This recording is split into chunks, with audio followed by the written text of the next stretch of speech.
আসসালামু আলাইকুম প্রিয় দর্শক, আপনারা দেখছেন সিল টিভির ধর্মকর্ম বিষয়ক অনুষ্ঠান মাহে রমজান। আজকের বিষয় আজকের বিষয় মূল আলোচ্য সূচি হচ্ছে রমজান মাসের শবে কদর এবং ইত্তেকাফ। এই বিষয় নিয়ে আজকে আলোচনা করব আমরা। আজকের আলোচনার কাছে আমাদের স্টুডিওতে হযরত মৌলানা মুফতি ইমদাদুল হক সাহেব। ইমদাদুল হক সাহেব, আপনাকে স্বাগত জানাচ্ছি। আরো কিছু কথা বলার পর আপনার কাছে আসছি আমি।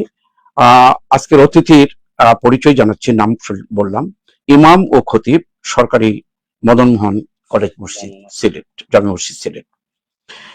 অনুষ্ঠানটি পরিকল্পনা আছেন এহিয়া চৌধুরী, সিল টিভির খবর বিশ্লেষক, সৌজন্যে সিলেটের অত্যন্ত জনপ্রিয় লাইব্রেরি বন্ধু লাইব্রেরি অ্যান্ড পাবলিকেশন। আমরা এই রমজান মাসে আরো একটি অনুষ্ঠান হুজুরকে নিয়ে আমরা করেছি, শবে বরাতে আর একটা করেছি। বিশেষ করে রমজান মাসকে যে তিনটি ভাগে বিভক্ত করা হয়েছে, প্রথম 10 দিনের উপরে একটা আলোচনা, চমৎকার আলোচনা আমরা শুনেছি হুজুরের কাছ থেকে। আজ দ্বিতীয় দিন আমরা শুনবো, অর্থাৎ দ্বিতীয় 10 দিনের এটা। এর সাথে এর মধ্যে আছে হচ্ছে ইত্তেকাফ এবং শবে কদর। তো হুজুর, আপনার কাছ থেকে আমরা বিষয়বস্তুর উপর তো শুনলাম যে আজকে আমরা আর একদিন পরেই ইত্তেকাফ এবং শবে কদর, এই সম্পর্কে আমাদের জানা জিনিসই সেল টিভির অগণিত দর্শক যে আছে আমাদের দিকে, এই উদ্দেশ্যে আপনি বর্ণনা করুন প্লিজ। আসসালামু আলাইকুম ওয়া রাহমাতুল্লাহ। সিল টিভি কর্তৃপক্ষকে আমার পক্ষ থেকে অগণিত অসংখ্য মুবারকবাদ ও শুভেচ্ছা জানাই। বিশেষ করে যারা সিল টিভির দর্শক, দেশ বিদেশ থেকে যারা দেখতেছেন, কাছে এবং দূর থেকে যারা অবলোকন করতেছেন, আপনাদের সকলকে মাহে রমজান শরীফ উপলক্ষে আন্তরিক মুবারকবাদ এবং শুভেচ্ছা জানাই। জি, আপনার সাথে সাথে আমি মোবারকবাদ জানাচ্ছি সিল টিভির দর্শকদেরকে। এবং বিশেষ করে খাস করে যারা রোজাদার, আল্লাহর রোজাদার বান্দা বান্দি যারা আপনারা দেশ বিদেশ থেকে আপনারা দেখতেছেন, আপনাদেরকে অসংখ্য মুবারকবাদ জানাই। এই আগ্রহের সাথে আপনারা, আমরা জানি যে সিল টিভিতে আপনারা আগ্রহের সাথে দেখেন অনুষ্ঠানগুলা। বিশেষ করে আজকের যে আলোচনা বিষয়বস্তু যেটা, সেটা হলো এতেকাফ এবং শবে কদর। এতেকাফ এবং শবে কদর বিশেষ করে রাসূলুল্লাহ সাল্লাল্লাহু আলাইহি ওয়াসাল্লাম এতেকাফ করেছেন মাহে রমজান শরীফের শেষ 10 দিনে।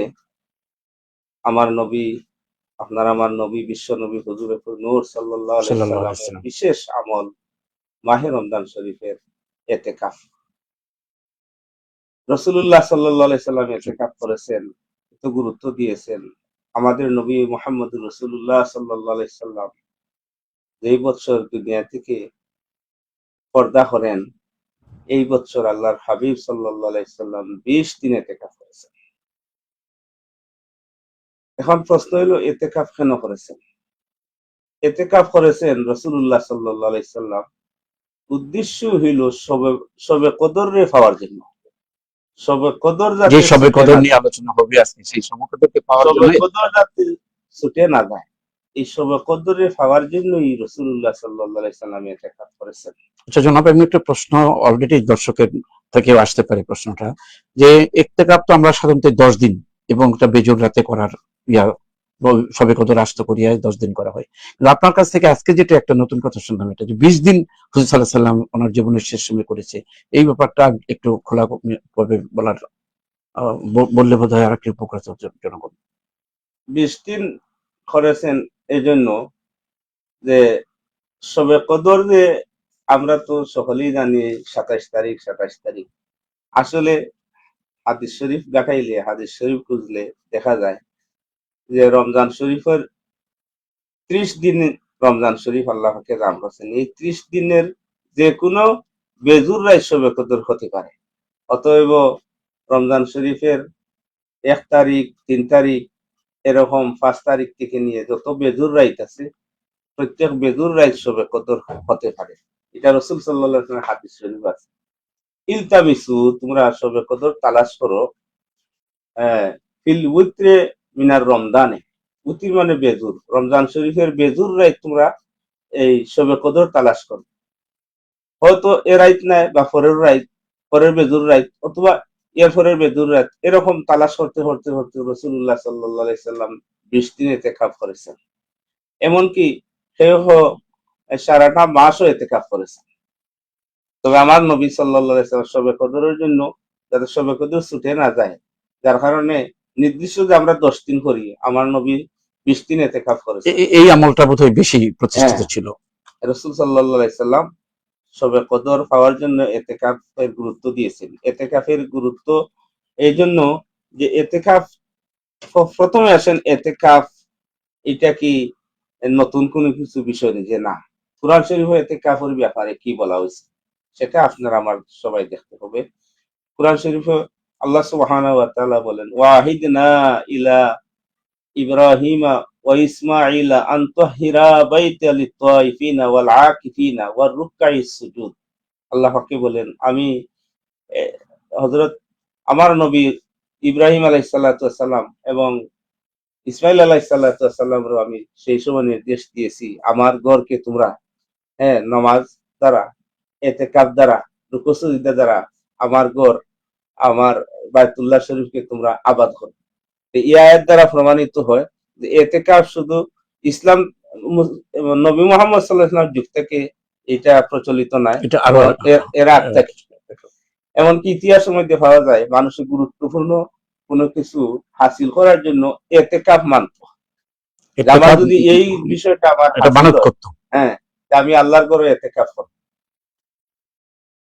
মরিয়ম আলাইহিস সালাতু ওয়াস সালাম, এটা কি যে কোনো সময় রমজান মাস ছাড়াও ইতিকাফ? রমজান মাস ছাড়াও বিবি মরিয়ম আলাইহিস সালাতু ওয়াস সালাম ইতিকাফ করছেন আল্লাহর ঘর বাইতুল মুকাদ্দাস।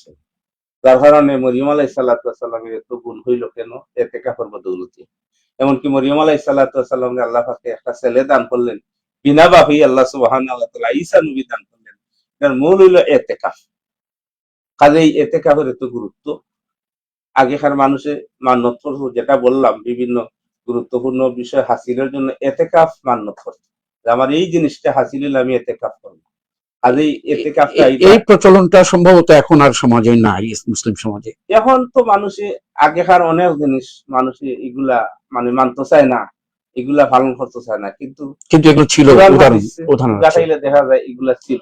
তাহলে আমরা হুজুর, আমরা এই বিশেষ করে রমজান মাসের এই 20 দিন, 10 দিন, এই 10 দিন যে বেজুর রাতের ইতিকাফ আমরা কিভাবে করব, ইতিকাফের মানে কিভাবে আমরা মসজিদে থাকবো, অবস্থান নিব, এটার উপর একটু বর্ণনা করলে। অনেক সময় আমরা মসজিদে অবস্থান নেই ঠিকই ইতিকাফের উদ্দেশ্যে, কিন্তু সেখানে কার্যকরী হচ্ছে কিনা বা কিভাবে কার্যকরী হয়, এটার উপর একটু বর্ণনা করবো। প্রথম আসেন ইতিকাফ কি? ইতিকাফ হইল একই জায়গার মধ্যে নিজেকে নিজে বন্দী করে রাখা, নিজেকে আবদ্ধ করে রাখা। ইতিকাফ শাব্দিক অর্থ হলো আবদ্ধ করে রাখা, আবদ্ধ হয়ে একই জায়গার মধ্যে থাকা। বিশেষ করে ইতিকাফ যেটা সুন্নতে মুআক্কাদায়ে কিফায়া, একটা মহল্লার যে মসজিদ, এই মসজিদের মধ্যে ইতিকাফ করা মহল্লাবাসীর উপরে সুন্নতে মুআক্কাদায়ে কিফায়া। সুন্নতে মুআক্কাদায়ে কিফায়া হলো যেমন জানাজার নামাজ। জানাজার নামাজ যদি কিছু মানুষে পড়ে নেয়, তাহলে জানাজার সকল গুনাহ থেকে বাঁচলেন, এর দায় দায়িত্ব থেকে বাঁচলেন। আর কেউ যদি পড়ে না, তাহলে সকল গুনাহগার হইলেন। ঠিক এইভাবে ইতিকাফও এরকম, কেউ যদি পড়ে না মহল্লার সবাই গুনাহগার হবে। কাজেই অর্থাৎ মহল্লার অন্তত পক্ষে একজন তাহলে মহল্লাবাসী নাজাত পেলেন। আর কেউ যদি করেন না, তাহলে মহল্লাবাসী গুনাহগার হইবে। ঠিক আছে, আমি যেটা বলছিলাম যে ইতিকাফে থাকার বৈশিষ্ট্য কিভাবে থাকতে হবে। ইতিকাফ কিন্তু যারা মুসল্লিরা দুঃখ লাগে, মানুষ এখন ইতিকাফ করতে চায় না, কিন্তু আমরা দেখছি ছোটবেলায় মানুষ ইতিকাফ খুব আগ্রহের সাথে করছে। কিন্তু এখন মানুষ ইতিকাফ অনেক জায়গা করতে চায় না, জানি না কেন করতে চায় না, বুঝে এটা খুব ভারী বিষয়। অথচ ইতিকাফ করা কত সওয়াবের কাজ। রাসূলুল্লাহ সাল্লাল্লাহু আলাইহি সাল্লাম বলেন, কেউ যদি ইতিকাফ আল্লাহর ঘরে করেন, তাহলে আল্লাহ সুবহানাহু ওয়া তাআলা যে ব্যক্তি ইতিকাফ করবে, এই ইতিকাফকারী ব্যক্তিরে আল্লাহ সুবহানাহু ওয়া তাআলা ইতিকাফু আশরি ফি রমজানা কাহাজ্জাতাইনি ওয়া উমরাতাইনি, দুইটা মকবুল হজ এবং দুইটা মকবুল উমরার সওয়াব দান করবেন যারা ইতিকাফ করবে। সুবহানাল্লাহ। এই এতেকাফ করার শর্ত আছে। আপনি যেটা বলছেন এতেকাফ কিভাবে করতে হবে, এতেকাফ যখন আপনি করবেন আল্লাহ তৌফিক দিবেন, তখন আপনি যেমন মুর্দা, যেমন মুর্দই আপনি থাকতে হবে। তাহলে আপনি বুঝতেছেন, আমরা বোঝার দরকার যে এতেকাফে ঢোকার পরে আপনার দুনিয়াবি কোনো কাজ, হ্যাঁ, যেমন বর্তমানে যে মোবাইল বিশেষ করি, হ্যাঁ, অনেকে মোবাইল নিয়ে যায়। আমি অনেকের নিষেধ করি মোবাইল নিয়ে না যাও ভালো। 10টা দিন আপনি এতেকাফ করতেন, হ্যাঁ, আপনার জরুরিয়াত এগুলা সারিয়ে আপনি এতেকাফ করেন। কিন্তু মোবাইল নিয়ে গেলে তো এতেকাফ নষ্ট হওয়ার বেশি সম্ভাবনা আছে। কাজেই নিজের আবদ্ধ ভাবে রাখতে হইলে মোবাইল না নেওয়াই ভালো। যদিও মোবাইল নেওয়া জায়েজ আছে, এর বাদে না নেওয়া ভালো। হ্যাঁ, সুন্দর একটা মেসেজ, না নেওয়া ভালো। ভালো একটা মেসেজ দিলেন। কারণ সময় নাই তো, এতেকাফ তো একটা নির্দিষ্ট রুটিন অনুযায়ী আপনার চলতে হবে। কোরআন শরীফ তেলাওয়াত করতে হবে, জিকির আজকার করতে হবে, আপনার দুরূদ শরীফের ওজিফা করতে হবে। কাজেই আপনি তো অতিরিক্ত কোনো কথাবার্তা বলার কোনো সুযোগ নাই। যেহেতু এতেকাফ যেমন একজন মুর্দা মানুষ হইয়া যেভাবে তাকে এইভাবে আপনি থাকতে হবে। আমি আরেকটা প্রশ্ন করবো, ইত্তেকাফে থাকা অবস্থায় যে মসজিদের ভিতর খাওয়া দাওয়া ইত্যাদি এবং তার গোসল, অজু তো করে আসবে, তার গোসল টোসল নেওয়া কিভাবে হতে পারে, বা প্রতিদিন গোসল করা তার, এটা যেহেতু ফরজ গোসল নাই এখানে, তো এখানে এটার কতটুকু না, অত্যাবশ্যকীয়? এখন তো জরুরত ছাড়া এতেকাফ গোসল না হরই বালা, কারণ গোসল করতে তো একটা সময় লস হয়ে যায়। জি, এতেকাফের তো প্রত্যেকটা মুহূর্ত খুব গুরুত্বপূর্ণ। কাজেই এখন তো জরুরত না হইলে মসজিদ থাকি তো বাড়ানোর ঠিক না। আর মসজিদ থাকি যদি এখন জরুরত ছাড়া যদি সেই মসজিদ থেকে বাড়ি যাতে এতেকাফ নষ্ট হয়ে যায়। জরুরত ছাড়া বিনা প্রয়োজনে মসজিদ থেকে বের হলেই এতেকাফ নষ্ট হয়ে যাবে। এখন তো যদি আপনি মানে গোসল না করলে না হয়, তাহলে গোসল করা লাগি বাড়ানো যায়। আর হাজত লাগি তো বাড়িতে হবে, পেশাব পায়খানা লাগি তো আপনি বাড়িতে হবে। কিন্তু গোসল এইটা যে করতেই হবে এরকম কথা না, যে ডেইলি করার দরকার। এখন তো জরুরত না হইলে গোসল না করেই ভালো। এবং কারণ এখানে তো সময় আরো যায়। একটি কথা বলছিলাম, যেটা মসজিদে যে সেহরি খাওয়া, তারপরে ইফতারি খাওয়া, এগুলো নিয়ে মসজিদের ভিতরে খাওয়া দাওয়ার হ্যাঁ, ব্যাপারে কতটুকু সতর্ক দরকার খাওয়া আমাদের? দাওয়া সতর্ক, যেহেতু এটা আল্লাহর ঘর মসজিদ।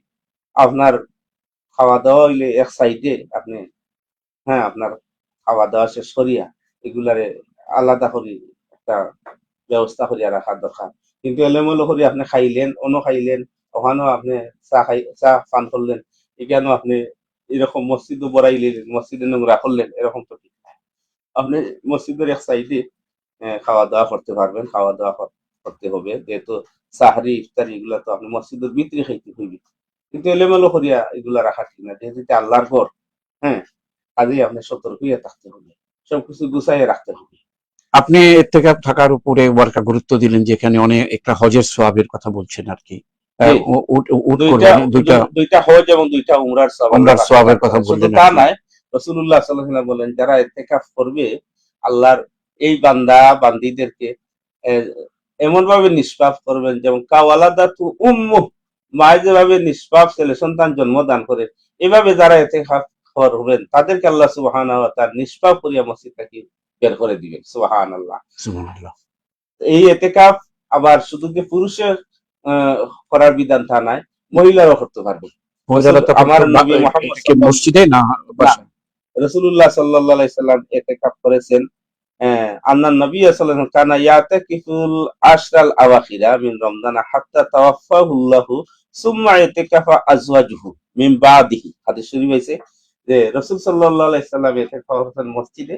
আল্লাহ রাসূল সাল্লাল্লাহু আলাইহি ওয়াফাতের পরে আল্লাহ রাসূল সাল্লাল্লাহু আলাইহি সাল্লামের আজওয়াজে মুতাহহারাগুন, যিনারা আমাদের আম্মা যারা রাসূল সাল্লাল্লাহু আলাইহি সাল্লামের স্ত্রীগণ, উনারাও ইতিকাফ করেছেন। আলহামদুলিল্লাহ। এখান থেকে দলিল হওয়া যায় মহিলারা ইতিকাফ করতে পারবে। তো তারা মহিলারা কোথায় করবে?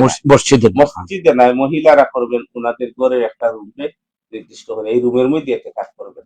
সমান সব মহিলাদেরকে আল্লাহ সুবহানাহু ওয়া অর্থাৎ তাআলা দান বাসা করবেন। বাড়িতে বসেও কি সোয়াবের, হ্যাঁ, সমান মসজিদের মধ্যে সব, থাকার সমান সমান সব সোয়াব আল্লাহ পাচ্ছেন? দান করবেন। কাজেই আমরা ইতিকাফ করব।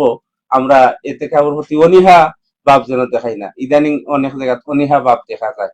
অনেক সময় অনেক মসজিদে ইতিকাফ কর্নেওয়ালা মানুষ খুঁজে পাওয়া যায় না। আবার কোন কোন এলাকাতে আলহামদুলিল্লাহ অনেক মানুষ হ্যাঁ, কোন ইতিকাফ কোন করতেছে। মসজিদে যেখানে দল বেঁধে হ্যাঁ, ইত্তেকাফে আবার কোন থাকছে। কোন এলাকাতে অনেক যুবক হলে ইতিকাফ করতেছে।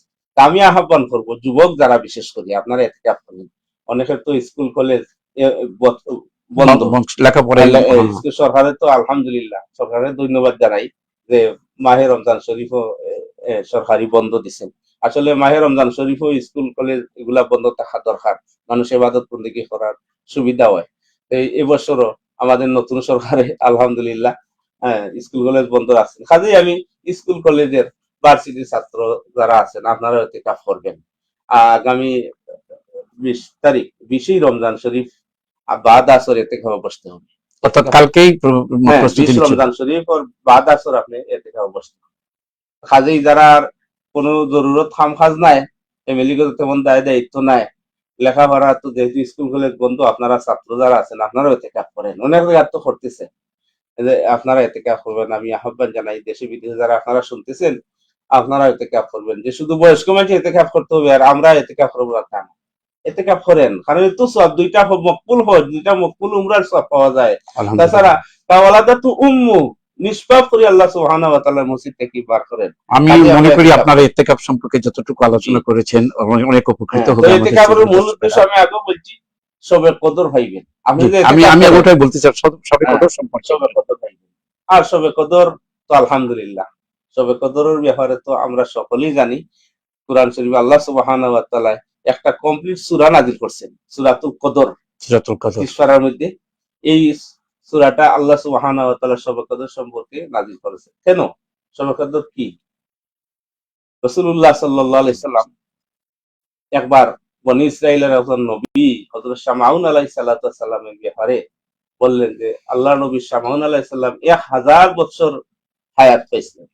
শামাউন আলাইহিস সালাম 1000 হায়াত পাইয়া সারাটা জিন্দেগি উনি দিনও যুদ্ধ করছেন, রাত বন্দেগী করছেন। সুবহানাল্লাহ। দেখেন এত হায়াত পাইলেন, সারাদিন কাফির বেঈমানের বিরুদ্ধে যুদ্ধ করছেন, রাত বন্দেগী করছেন, আর হায়াত পাইছেন 1000 বছর। এই কথা শুনে নবীর সাহাবী রিদওয়ানুল্লাহি তাআলা আলাইহিম আফসোস করলেন, হায় আমাদের তো বয়স নাই, আমরা তো এত বয়স হইব না, এত সওয়াবের অধিকারী হইলেন, এত হায়াত পাবো না, এত হায়াত সকলে আফসোস করতেছে। এবং নবী করিম সাল্লাল্লাহু আলাইহি ওয়াসাল্লামের সময় হায়াতের ইয়েটা অনেকটা কমে আসছে। এটা তো হাদিস শরীফ আছে, যতদিন যাইবে মানুষের হায়াত কমবে, আয়ু কমবে, এটা তো হাদিস শরীফও আছে। দেখেন না, আদম আলাইহিস সালাতু ওয়াস সালাম আগেকার আম্বিয়া কেরাম কত হায়াত পাইছে, আমাদের আগেকার মানুষ কত হায়াত পাইছে। আস্তে আস্তে হায়াত কমবে, রিজিক কমবে, সবকিছু কমবে। তো সাহাবায়ে কেরাম আফসোস করতেছেন, ইয়া রাসূলুল্লাহ আমরা তো হায়াত পাইতো না, আমরা তো এই তো এত ইবাদত করতেও পারবো না। কথা শুনে রাসূল সাল্লাল্লাহু আলাইহি ওয়াসাল্লাম আফসোস করতেছেন। একদিকে সাহাবায়ে কেরাম আফসোস করতেছেন, অন্যদিকে আমার নবী মুহাম্মদ সাল্লাল্লাহু আলাইহি ওয়াসাল্লাম আফসোস করতেছেন। এই অবস্থায় আমার আল্লাহ সুবহানাহু ওয়া তাআলা সবকিছু দেখতেছেন। আল্লাহ পাকে বলেন জিবরিল আর হত্যা করা যায় না। আমার নবীও আফসোস করতেছেন, আমার নবীর সাহাবায়ে কেরাম আফসোস নবী পেরেশানির মধ্যে আছে। যেহেতু সওয়াবের অধিকারী আমার নবী পয়গম্বরের আগে দিয়েছি, শামাউন আলাইহিস সালাতু ওয়াস সালামের ঘটনা শুনে তারা আফসোস করতেছেন, তারা এত সওয়াবের অধিকারী কিভাবে হইবে, যাও তুমি জানাইয়া দাও আমার নবী এবং আমার নবীর সাহাবায়ে কেরাম এবং মুসলমানদেরকে আমি এমন একটা রাত আমি দিলাম, তুমি এই রাত্রির সুসংবাদ লইয়া যাও।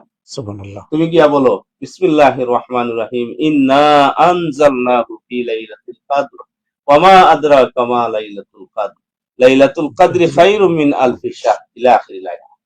হে নবী, আফসোস আপনি করতেছেন, আপনার সাহাবায়ে কেরাম আফসোস করতেছেন, যেহেতু সওয়াবের অধিকারী আপনার নবী পাইলেন, আপনি এবং আপনার সাহাবায়ে কেরাম তো এত হায়াত পাইতেছেন না, এত সওয়াবের অধিকারী হইতেছেন না, কিন্তু আপনাদের আফসোস আল্লাহ সুবহানাহু ওয়া তাআলা আর বরদাস্ত করতে পারতেছেন না। আল্লাহর রহমতে জোশ মারছে, আমারে পাঠাইছেন, আপনাদের জন্য একটা রাত্রি আছে, আপনাদের চিন্তার কারণ নাই। আপনি আপনাকে এবং আপনার উম্মতকে আল্লাহ পাক এমন একটা রাত দিয়েছেন যে রাত্রির নাম হইল কদর, যে রাত্রিতে আপনার উপরে কোরআনে পাক নাযিল হইছে। এই রাত্রির নাম হইল কদর। এই রাত 1000 বছর কেউ যদি বন্দেগী করে এর চেয়ে আরো বেশি সওয়াব আল্লাহ সুবহানাহু ওয়া তাআলা দান করবেন। সেই রাত হলো পবিত্র লাইলাতুল কদর। 1000 বছর বলতে প্রায় বোধহয় 80 বছরের উপর হচ্ছে। 1000 বছর বলতে তো এর সীমা নাই, সীমা নাই, কারণ আল্লাহ পাকের কাছে কল্যাণ, খায়ের, উত্তম এর কোনো সীমা নাই। আপনারে এবং আপনার উম্মতরে লাইলাতুল কদর দান করছেন। এই লাইলাতুল কদরও হযরত জিবরাইল আলাইহিস সালাতু ওয়াস সালাম সহ আরো অগণিত অসংখ্য ফেরেশতা হল নাজিল হয়ে সারাটা রাত যারা বন্দেগী করবেন তাদেরকে আল্লাহ সুবহানাহু ওয়া তাআলা আল্লাহর রহমতের চাদরের তলে নিচে আল্লাহ বেষ্টন করে নিবেন।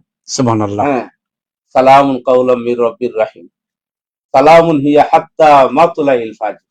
ইশারাটা রাত্রি আহ, শুরু থেকে নিয়ে একেবারে ফজর পর্যন্ত আল্লাহ সুবহানাহু ওয়া তাআলা দুনিয়ার আসমানে আসিয়া নাম ধরি ধরি ডাকতেছেন, সে আসো তোমরা গুনাহগার, আমি আল্লাহর কাছে তোমরা চাও, আজকে তোমাদের গুনাহ খাতা মাফ করে দেব। সে আসো তোমরা তওবা করনেওয়ালা, আজকে তোমরা তওবা করো, আমি তোমাদের তওবারে কবুল করবো। আচ্ছা রাসূলুল্লাহ হুজুর, সাল্লাল্লাহু আলাইহি ওয়াসাল্লাম বলেন, হ্যাঁ, এই রাত্রে আল্লাহ পাক সকল মানুষের মাফ করে দিবেন, তবে তিন গুণ মানুষের মাফ করবেন না, যারা হিংসুক আর যারা মুশরিক, হ্যাঁ, এরারে আল্লাহ পাকে মাফ করবেন না।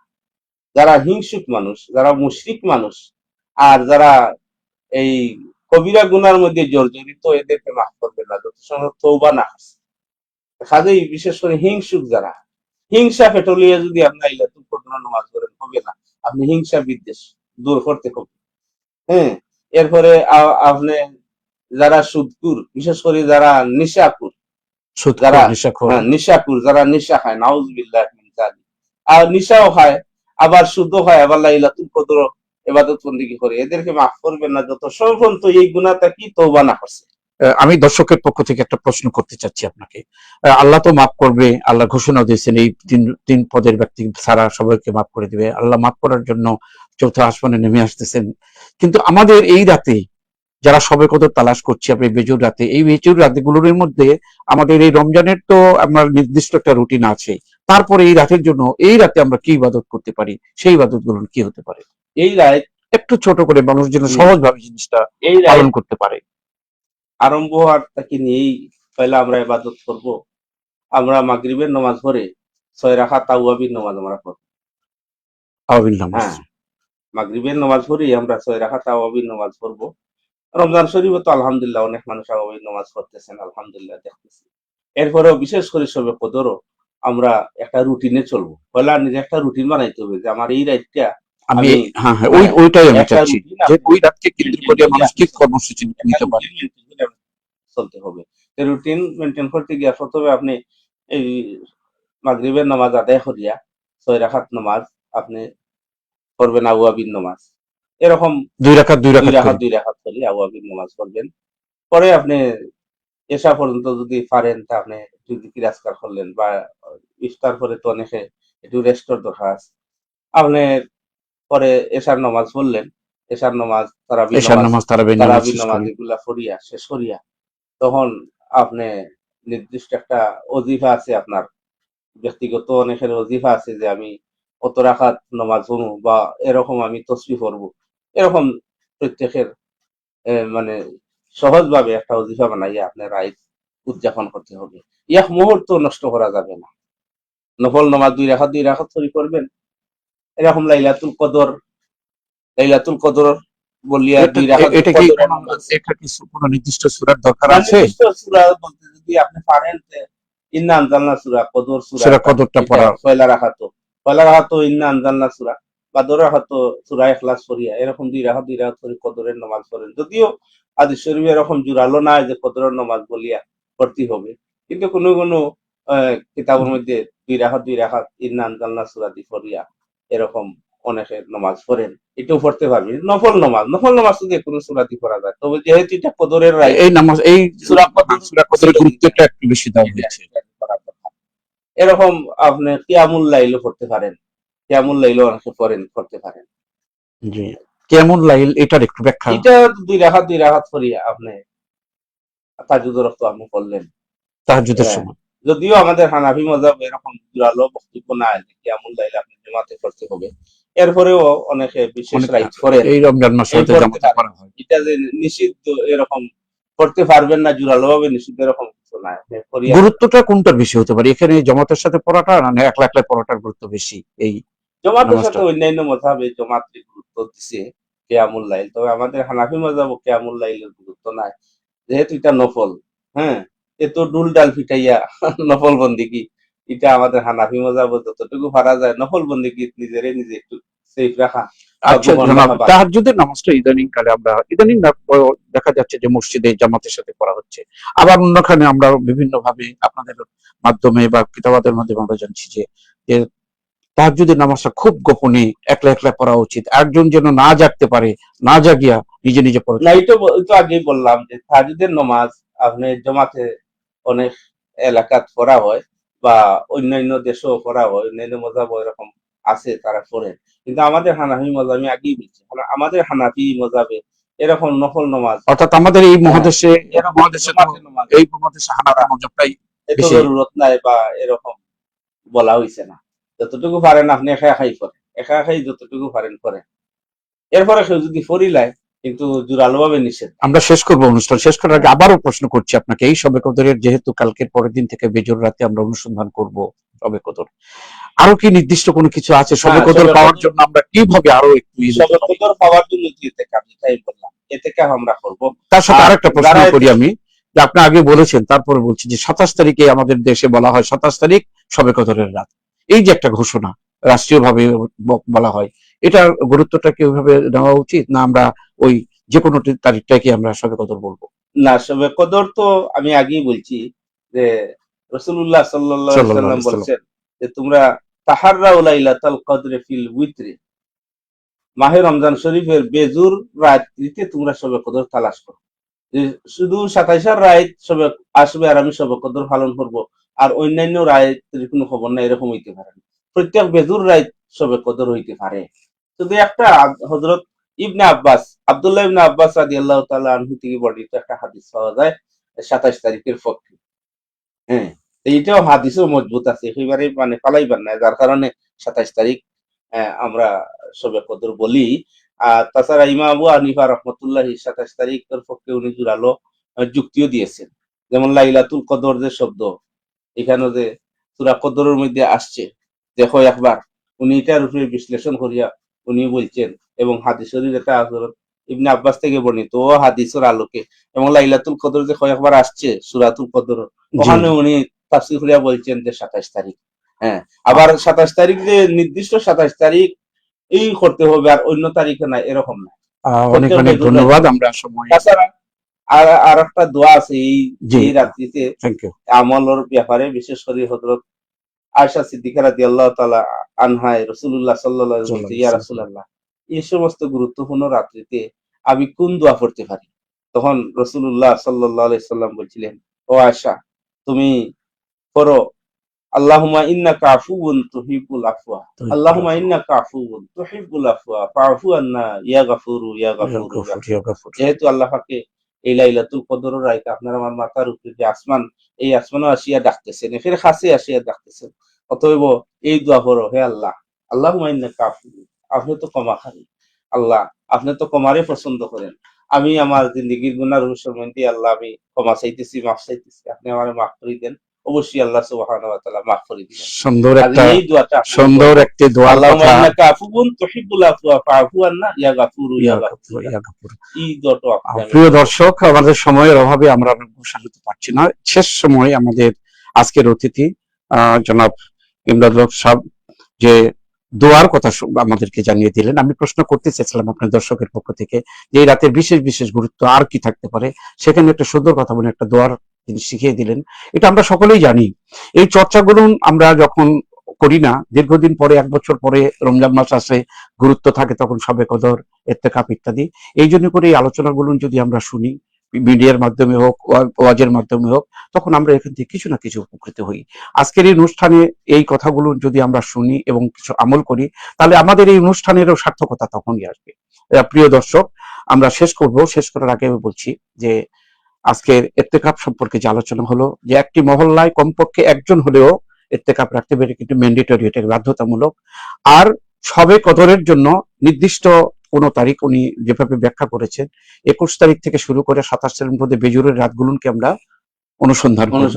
করবো। আর শেষ কথা আপনি বলেছে শবে কদরের 27 তারিখের গুরুত্ব আছে একটা, হাদিসের মাধ্যমে এটা বোঝানো হয়েছে যে এই 27 তারিখে যদি আমরা শবে কদরের বিভিন্ন নামাজ পড়ার পরে দোয়াটা করি, যে দোয়াটা হুজুর আবার একটু বলে আমরা শেষ করবো অনুষ্ঠানটা। দোয়াটা হাদিস শরীফেও এরকম আসছে, আন আয়েশা রাদিয়াল্লাহু তাআলা আনহা ক্বালাত ক্বালা রাসূলুল্লাহ সাল্লাল্লাহু আলাইহি ওয়াসাল্লাম তাহারাউ লাইলাতুল কদরি ফিল উইত্রি মিনাল আশরিল আওয়াখির। একথা যখন রাসূল সাল্লাল্লাহু আলাইহি ওয়াসাল্লাম বললেন যে বেজুর রাত্রিতে তোমরা লাইলাতুল কদর তালাশ করো, তখন মা আয়েশা সিদ্দিকা রাদিয়াল্লাহু তাআলা আনহা বললেন, ইয়া রাসূলুল্লাহ, যে লাইলাতুল কদরও আমি কোন দোয়া পড়বো, মা কুলু ফিহা, আমি এই রাত্রিতে কোন দোয়া পড়বো বা কি আমি পড়বো? হুম হুম কলা রাসূলুল্লাহ সাল্লাল্লাহু আলাইহি ওয়াসাল্লাম, কুলি, কুলি মানে তুমি বলবে, তুমি পড়বে আল্লাহুম্মা ইন্নাকা আফুউন তুহিব্বুল আফওয়া ফাআফু আননি। এটা তিরমিজি শরীফের হাদিস। তিরমিজি শরীফের হাদিস যে তুমি বলবে এই লাইলাতুল কদর বা শবে বরাতের রাত্রিতে এরকম, বিশেষ করে কদরের রাত্রিতে তুমি পড়বে আল্লাহুম্মা ইন্নাকা আফুউন তুহিব্বুল আফওয়া ফাআফু আননি ইয়া গাফুরু ইয়া গাফুরু ইয়া গাফুর। অনেক অনেক এরকম ধন্যবাদ দোয়া। প্রিয় দর্শক, আমরা শেষ করবো। এটা আল্লাহ আমি তাআলা আগেও আমার বলেছেন আলোচনার মধ্যে, শেষে আবারও গুরুত্বের জন্য এটা আমি দোয়াটা আবার ওনার কাছ থেকে শুনলাম। আমরা সবে কদর রাতে যেদিন বিভিন্ন নফল ইবাদত করব, পাশাপাশি এই দোয়াটার মধ্যে আমরা আল্লাহর কাছে এই দোয়াটা করব, আল্লাহ যেন আমাদেরকে এই দিন এই দোয়ার মাধ্যমে আমাদেরকে নাজাত দান করেন, আমাদেরকে বরকত দান করেন, আমাদেরকে মাগফিরাত দান করেন। এই আশা প্রত্যাশা রেখে আমাদের অনুষ্ঠানটা যদি আপনাদের ভালো লাগে আমাদের সাথে আবার কমেন্ট করবেন, তাহলে আমরা আগামীতে আরো সুন্দর সুন্দর অনুষ্ঠান আপনাদেরকে উপহার দেওয়ার চেষ্টা করবো আগামীতে এই মাসেই জাকাত এবং ফিতরের উপর একটি অনুষ্ঠান করার সেই আশা প্রত্যাশা রেখে। এবং আজকে অতিথিকে আবারও ধন্যবাদ জানিয়ে, কৃতজ্ঞতা জানিয়ে আজকের অনুষ্ঠান এখানে শেষ করছি। আমিও আল্লাহ সবাইকে একান্ত ধন্যবাদ এবং শুকরিয়া আদায় করি। আসসালামু আলাইকুম ওয়া রাহমাতুল্লাহি ওয়া বারাকাতুহু। আল্লাহ হাফেজ।